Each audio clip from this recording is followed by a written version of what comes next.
পাকিস্তানের বিরুদ্ধে ভারতের একাদশ কীরকম হওয়া দরকার? আমরা সবসময় দেখে আসছি ভারতের ব্যাটারদের সাথে পাকিস্তান বোলারদের একটা লড়াই হতে থাকে। কখনো পাকিস্তান বোলাররা এগিয়ে যায়, তো আবার কখনো ভারতীয় ব্যাটাররা ম্যাচে এগিয়ে যায়।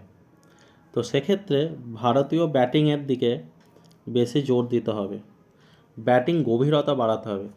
জাদেজা অক্সার খেললে বলারের পাশাপাশি ব্যাটিংয়ের গভীরতা বাড়ে।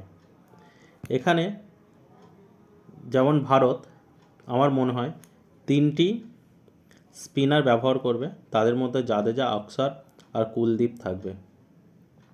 তো কুলদীপের পরিবর্তে যদি আমরা ওয়াশিংটন সুন্দরকে খেলাতাম বা খেলাতে পারতাম, তাহলে হয়তো ভারতীয়দের ব্যাটিং গভীরতা আরেকটা বেড়ে যেত।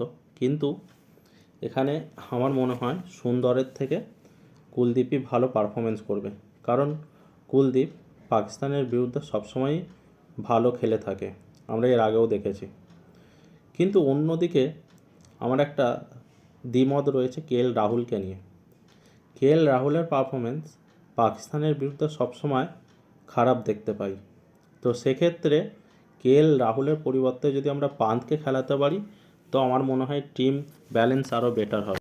আমার মতে ভারতীয় দলের সম্ভাব্য একাদশ ঠিক এই রকম হওয়া দরকার।